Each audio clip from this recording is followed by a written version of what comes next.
नमस्कार दोस्तों, speed of ज्ञान में आपका हार्दिक स्वागत है। आज हम क्लास 10 साइंस एनसीईआरटी के चैप्टर नंबर 7 जीव जनन कैसे करते हैं इसके बहुविकल्पीय प्रश्न देखेंगे जो आने वाले एग्जाम में अति संभावित प्रश्न है।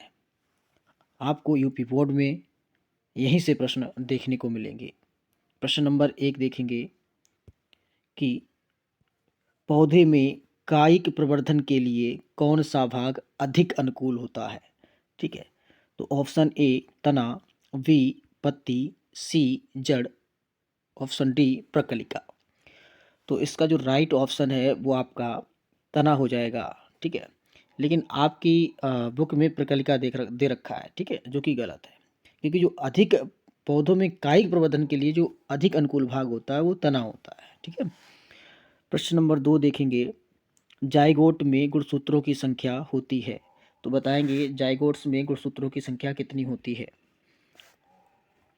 Option A 4x, option B 3x, option C 2x, option D x।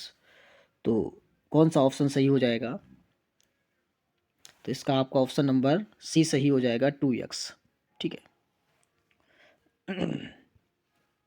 प्रश्न नंबर 3 देखेंगे, निषेचन के बाद पुष्प का कौन सा भाग फल में बदल जाता है। यानी कि मैंने आपको बताया था जब पौधों के बीच में निषेचन होता है तो पुष्प का कौन सा भाग फल बनता है ना? क्या पुंकेसर होगा, या वर्तिका होगा, सी अंडाशय होगा और डी बीजांड होगा। ठीक है, तो जैसा कि मैंने आपको बताया था जब निषेचन होता है, निषेचन के बाद जो वर्तिका होती है मुरझा के गिर जाती है, पुंकेसर भी मुरझा के गिर जाता है।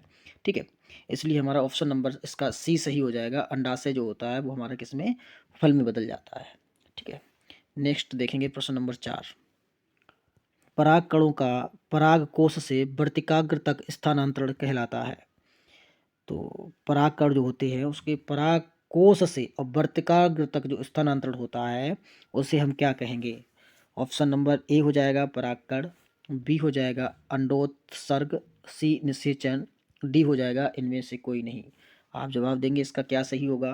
देखिए, जब कोई परागकण पराग कोश से वर्तिकाग्र तक जाएंगे तो उसको स्थानांतरण जो होता है उसे क्या कहेंगे? परागकण कहते हैं। ठीक है, उन्हें ही परागकण कहते हैं। प्रश्न नंबर 5 देखेंगे, द्विनिषेचन विशेष लक्षण है। यानी कि किसका लक्षण है, किसमें द्विनिषेचन पाया जाता है? जंतुओं का होता है, या आवृतबीजी पादपों का होता है, या सी आवृतबीजी पादपों का होता है, या डी शैवालों का होता है। तो इसमें हमारा ऑप्शन कौन सा सही हो जाएगा? प्रश्न नंबर 5 में इसका हो जाएगा आवृतबीजी पादपों। ठीक है, नेक्स्ट देखेंगे प्रश्न नंबर 6, एक पुष्प के स्त्री केसर के मध्य भाग को क्या कहते हैं? यानी कि जो पुष्प का स्त्री केसर होता है उसका जो मध्य वाला भाग होता है उसे हम क्या कहेंगे? ऑप्शन नंबर ए वर्तिकाग्र, बी वर्तिका, सी अंडाशय, डी बीजांड। ठीक है, तो बताएंगे जो मध्य वाला भाग होता है उसे क्या कहेंगे? उसे कहते हैं हम वर्तिका। ठीक है, जो कि आपको फिगर भी बनाया था और फिगर में आपको नामांकन कराया था। तो ठीक है, वर्तिका हो जाएगा। प्रश्न नंबर 7 देखेंगे, निषेचन निषेचन के दौरान पराग कण से निकलने वाली पराग नलिका सामान्यतः किसके द्वारा बीजांड में प्रवेश करती है? यानी किसके द्वारा बीजांड में प्रवेश करती है? ठीक है, वो आप बताएंगे।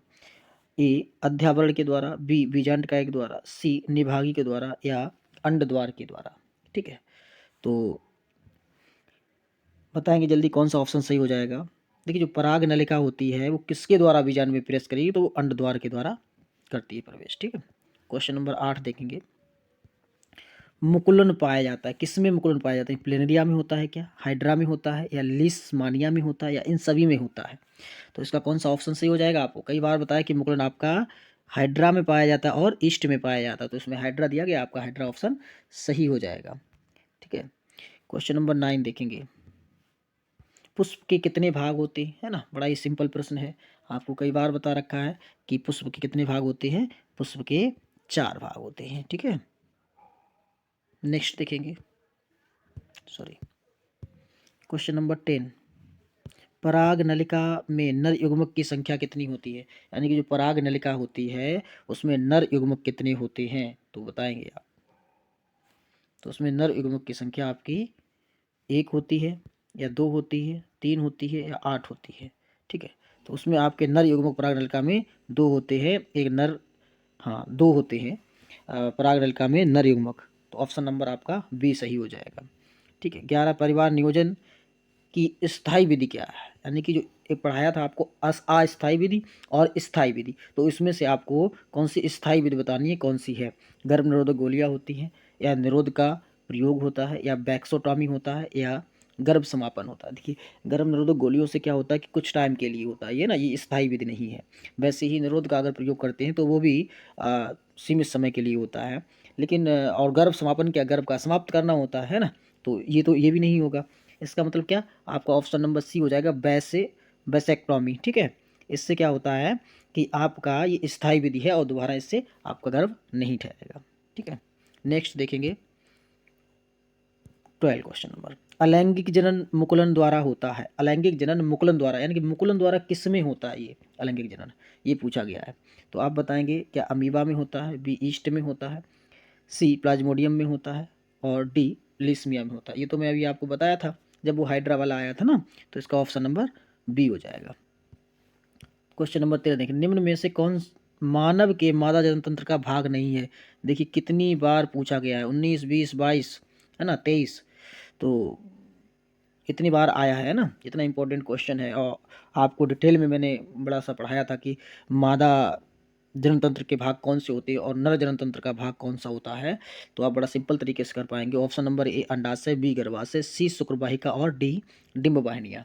तो प्रश्न नंबर 13 का कौन सा हो जाएगा, देखिए जो अंडाशय होता है ये मादा जनन तंत्र का भाग होता है, ठीक है, गर्भाशय भी होता है और डिंब वाहिनी भी होता है, लेकिन ये जो ऑप्शन नंबर सी है ये भाग नहीं होता है ना, ये नर जनन तंत्र का भाग होता है। ठीक। नेक्स्ट देखेंगे 14 क्वेश्चन नंबर, पुरुष में लिंग गुणसूत्र होते हैं। अब इसके लिए ऑप्शन भी क्या दें आपको, तो आप तो बड़ा सिंपली बता देंगे कि इसका ऑप्शन नंबर ए हो जाएगा, एक्स वाई, क्योंकि एक्स एक्स होते हैं मादा में। ठीक है। 15 देखेंगे, निम्न में से कौन सा रोग यौन संचारित नहीं है। क्या सिफिलिस है, क्या हेपेटाइटिस है, क्या एचआईवी है, ठीक, क्या गोनेरिया है। जब आपको हम यौन संचारित रोग पढ़ा रहे थे तो उसमें आपने पढ़ा होगा सिफिलिस भी होता है, एचआईवी भी होता है, गोनेरिया भी होता है, लेकिन जो हेपेटाइटिस है वो यौन संचारित नहीं होता है। ठीक है। क्वेश्चन नंबर 16 देखेंगे, पराग कोश में होते हैं, है ना, बाह्यदल, अंडाशय, अंडप या परागकण। तो इसका क्या हो जाएगा 16 का, जल्दी से बताएंगे 16 का कौन सा ऑप्शन सही हो जाएगा, तो इसका हो जाएगा ऑप्शन नंबर डी परागकण। नेक्स्ट देखेंगे, मानव में भ्रूण को पोषण मिलता है, यानी कि मानव में भ्रूण को पोषण कहाँ से मिलता है, अंडाशय से, प्लेसेंटा से, वृक्क से, फैलोपियन नलिका से। तो बताएंगे कौन सा ऑप्शन आपका सही हो जाएगा कि मानव में जो भ्रूण होता है, और जो भ्रूण होता है उसको पोषण यानी कि उसको खाना कहाँ से मिलता है, तो जो हमारी प्लेसेंटा रहती है ना, उसी से ही बच्चे को भोजन मिलता है, ठीक है, पोषण मिलता है। नेक्स्ट देखेंगे क्वेश्चन नंबर 18, पत्तियों द्वारा कायिक प्रजनन होता है, किस में होता है, क्या पुदीना में होता है, या आलू में होता है, या ब्रायो फिल्म में होता है, या इन सभी में होता है। तो बताएंगे क्वेश्चन नंबर 18 का कौन सा सही हो जाएगा, ऑप्शन नंबर सी ब्रायो फिल्म में। ठीक है। अच्छी तरह से क्वेश्चन देखेंगे, यहाँ से आपको 100%, ठीक है, कुछ ना कुछ क्वेश्चन आपके 10th एग्जाम में देखने को मिलेंगे, तो इसलिए आप बड़ा अच्छी तरह से देखें, समझ ना आए तो वीडियो को बार बार रिपीट करके देखें। नेक्स्ट देखेंगे, मुकुलन द्वारा प्रजनन होता है, क्या हाइड्रा में होता है, केचुआ में होता है, तिलचट्टा में होता है, या कबूतर में होता है। तो आप ये पहले भी क्वेश्चन पूछा गया था और दोबारा से फिर रिपीटेड क्वेश्चन है, तो मुकुलन द्वारा होता है हाइड्रा में। ठीक है। नेक्स्ट देखेंगे 20 क्वेश्चन, निम्न में से किस पौधे में पुष्प एक लिंगी होते हैं। आपको बताया था कौन से पौधे एक लिंगी होते, कौन से द्विलिंगी होते, किसका पौधा का पुष्प एक लिंगी होता है, किस पौधे का पुष्प द्विलिंगी होता है। तो आप सिंपली बताएंगे इसका आंसर क्या हो जाएगा, ऑप्शन नंबर ए पपीता, बी गुड़हल, सी सरसों, डी मटर। जल्दी बताएंगे उसका कौन सा आंसर हो जाएगा। देखिए पपीता जो है वो कैसा होता है, बताइए। मैंने बताया था आपको पपीता जो होता है वो एक लिंगी होता है, ठीक है। बाकी गुड़हल हो गया, मटर हो गया, सरसों हो गया, ये सभी कैसे होते हैं, ये सब दो लिंगी होते हैं। मादा जनन तंत्र के किस भाग में कापर स्थापित की जाती है। जब आपको पढ़ा रहे थे चैप्टर ये जनन वाला, तब आपको बताया था कि कापर स्थापित कहाँ की जाती है, ए और अंडाशय में, बी अंडवाहिनी में, सी गर्भाशय में, डी योनि में। ठीक है। तो इसका कौन सा ऑप्शन सही हो जाएगा 21 का, ये आपके गर्भाशय में जो कापर है उसको लगा दिया जाता है। ठीक है। नेक्स्ट 22 देखेंगे, द्विविखंडन विधि अलैंगिक जनन होता है, ये किस में होता है द्विविखंडन विधि द्वारा? अमीबा में, प्लाज्मोडियम में, ब्रायोफिलम में या फिर आलू में? 22 का आंसर देंगे, क्या हो जाएगा? तो इसका ऑप्शन सही हो जाएगा, अमीबा में होता है द्विविखंडन विधि द्वारा। ठीक है, नेक्स्ट देखेंगे, पुनरुद्भवन होता है क्या प्लेनेरिया में लेकिन हाइड्रा में नहीं? क्या हाइड्रा में लेकिन प्लानेरिया में नहीं? क्या पैरामीशियम में लेकिन हाइड्रा में नहीं? क्या हाइड्रा और प्लानेरिया दोनों में? तो 23 का कौन सा सही हो जाएगा?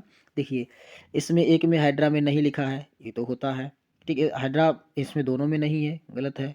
इसमें हाइड्रा में नहीं लिखा, नहीं, हाइड्रा और प्लेनेरिया दोनों में होता है। ऑप्शन नंबर डी हो जाएगा आपका राइट आंसर। नेक्स्ट देखेंगे 24, शुक्राणुओं का निर्माण कहाँ होता है? क्या शुक्रवाहिकाओं में होता है? क्या अंडाशय में होता है? क्या वृषण में होता है? क्या यकृत में होता है? तो बताएंगे शुक्राणुओं का निर्माण, आपको कई बार बताया कि शुक्राणुओं का निर्माण कहाँ होता है, तो इसका ऑप्शन हो जाएगा सी, वृषण में, जिसे हम टेस्टिस बोलते हैं, है ना, जो शिश्न के पास में पाई जाती है। तो उससे क्या शुक्राणुओं का निर्माण होता है वहाँ पर, क्या, वृषण में। नेक्स्ट देखेंगे, सामान्य एक लिंगी नर पुष्प में नहीं पाया जाता है, यानी कि जो एक लिंगी पुष्प होता है, जो नर पुष्प होता है, उसमें क्या नहीं पाया जाता? क्या वाहेदल नहीं पाया जाता है? क्या पंखुड़ी नहीं पाया जाता है? क्या पुंकेसर नहीं होता? या वर्तिकाग्र नहीं होती है? तो 25 का राइट आंसर हो जाएगा। देखिए, उसमें क्या आपका बाहेदल भी पाया जाता है, पंखुड़ी भी पाई जाती है, पुंकेसर भी पाया जाता है, और यहाँ देख ले इसमें क्या पूछा गया, नहीं पाया जाता है। तो आपका ऑप्शन नंबर डी हो जाएगा, वर्तिकाग्र। ठीक है, और ये हमारा लास्ट क्वेश्चन था आज के चैप्टर का। ये इस चैप्टर के वेरी इंपॉर्टेंट क्वेश्चंस हैं जो हमारे आने वाले एग्जाम में अति संभावित है। ठीक है, और आप इस क्लास को ज़्यादा से ज़्यादा शेयर किया करें अपने दोस्तों के पास जो आपकी क्लास में पढ़ते हैं, है ना, और कमेंट किया करें, लाइक किया करें, एंड आपको अच्छा लगता है अपने दोस्तों को भी रिकमेंड कर सकते हैं कि इस चैनल को सब्सक्राइब भी करें, जिससे आने वाली क्लासें आपको फ्री में प्रोवाइड की जा सके। ठीक है, थैंक यू।